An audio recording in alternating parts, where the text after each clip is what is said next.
जय यीशु बच्चों। आज हम हमारे आखिरी पाठ की ओर बढ़ रहे हैं। हमारे कैटेकिज्म का आखिरी पाठ है 15वां पाठ। इस पाठ का नाम है पुनरुत्थित ईसा। पिछले क्लास में हम ईसा के पीड़ा सहन मृत्यु के बारे में मनन चिंतन किए और पढ़ाई किए, है ना। वो पाठ पढ़ते समय हमारे मन में बहुत दुख था, क्योंकि ईसा मसीह हमारे प्रति हमारे पापों के खातिर असहनीय पीड़ा सहकर मृत्यु पाए। और अब समय आ गया है आनंद मनाने की, क्योंकि ईसा मृतकों में से जी उठे। ईसा हमारे लिए पुनरुत्थित हुए, इसलिए हमें ये बड़ी खुशी की बात है। चलो बच्चे, इस पाठ की शुरुआत हम एक गीत सुनते हुए शुरू करें। जी उठा, जी उठा, जी उठा, हालेलुया मसीह जी उठा। जी उठा, जी उठा, जी उठा, हालेलुया मसीह जी उठा। मौत पर इख्तियार है उसका, अपनी कुदरत से वो जी उठा। जी उठा, जी उठा, जी उठा, हालेलुया मसीह जी उठा। ईसा की मृत्यु के बाद अरिमथिया के यूसुफ और निकोदेमुस ने जाकर पिलातुस से यह विनती की कि वे ईसा के शरीर उन्हें दिलाए। उनके इच्छानुसार पिलातुस उन्हें परमिशन दे दिया ईसा के शरीर ले जाने के लिए।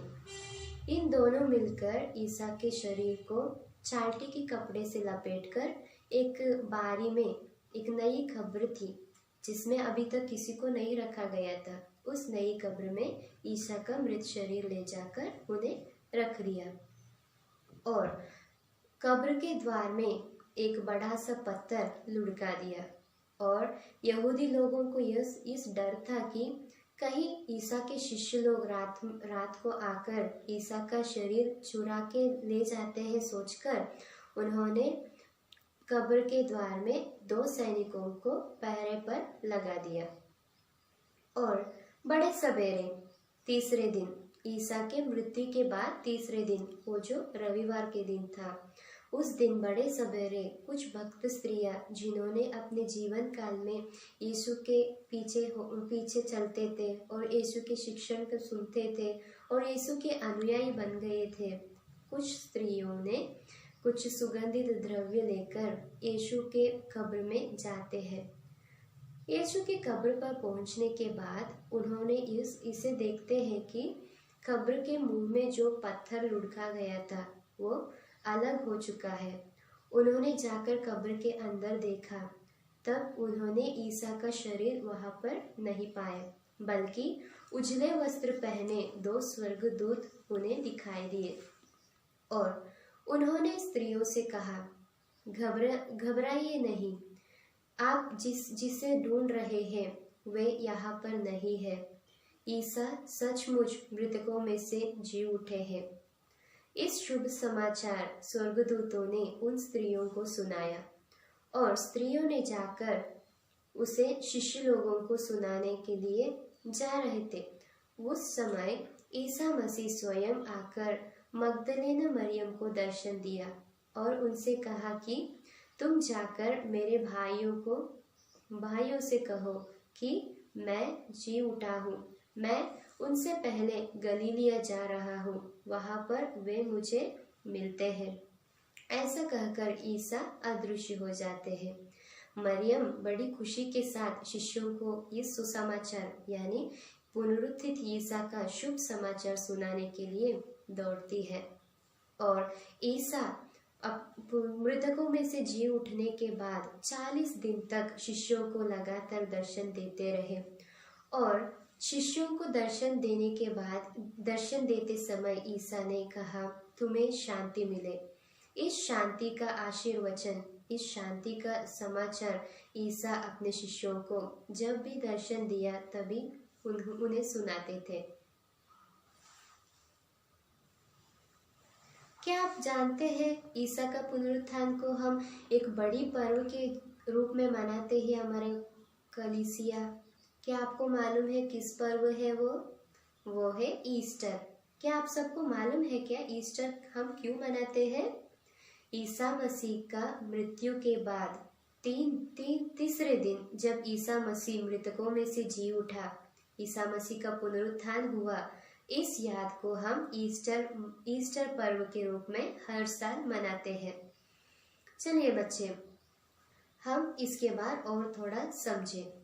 ईसा मसीह 40 पुनरुत्थान होने के बाद 40 दिन शिष्यों के साथ रहे और शिष्यों को उन्हें धैर्य देते रहे कि किस तरह वे प्रभु का सुसमाचार दुनिया के कोने कोने में पहुंचाना है और हर लोगों को सुनाना है। इसके बारे में वे शिष्यों को बतलाते।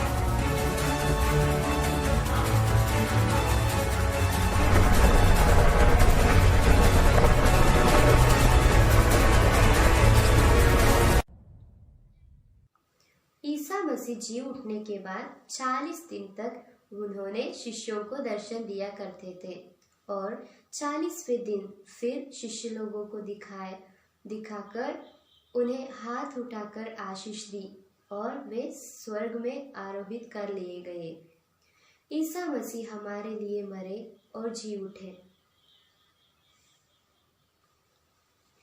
ईसा मसीह का पुनरुत्थान हमें इस बात को सिद्ध करता है कि ईसा मसीह सचमुच ईश्वर का पुत्र है। हमें भी इस बात को कबूल करना है कि ईसा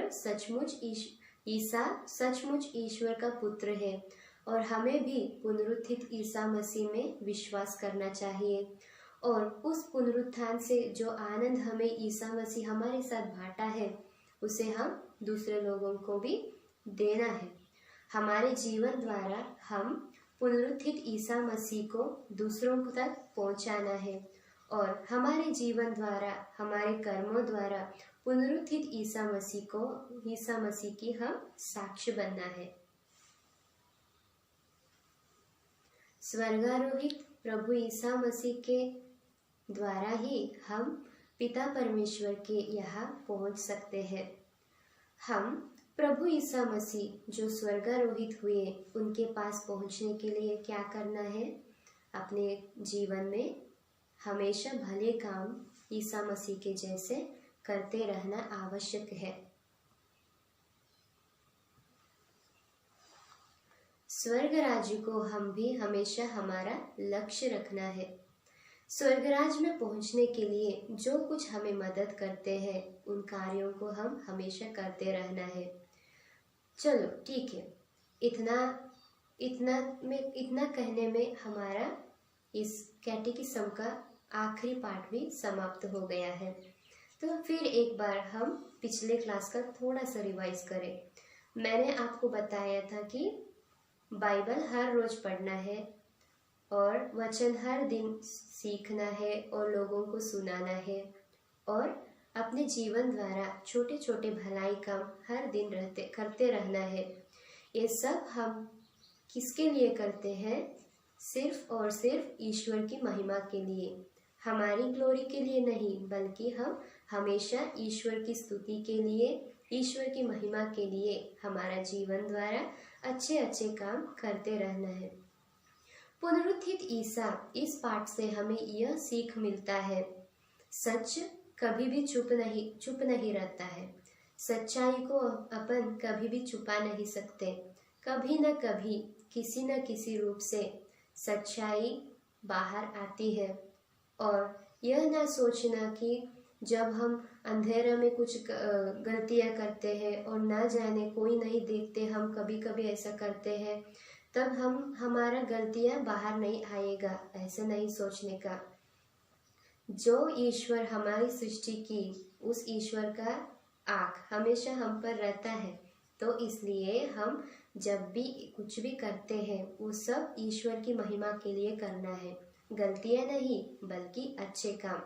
जब हम अच्छे अच्छे कार्य करते हैं, भले काम करते हैं, मम्मी पापा को बात सुनते हैं और बड़ों का आदर करते हैं, क्लास में अच्छे बच्चे जैसे बिहेव करते हैं और सबके प्यारे प्यारे बच्चे जैसे रहते हैं, तब हम भी ईश्वर के राज में पहुंचने का हमारी मदद करता है ये सब भले कार्य हमें। इसलिए हम हमेशा स्वर्ग राज्य को अपना लक्ष्य बनाए और अपने जीवन द्वारा छोटे छोटे या बड़े बड़े कुछ भी अपन जो भी हम कर सकते हैं वैसे भले भले कार्य करते रहे और ईश्वर की महिमा सदा अपने जीवन द्वारा दूसरों को दिखाते रहे। इस प्रार्थना के साथ हम हमारी इस कैटेकिज्म की आखिरी पाठ को समाप्त करें।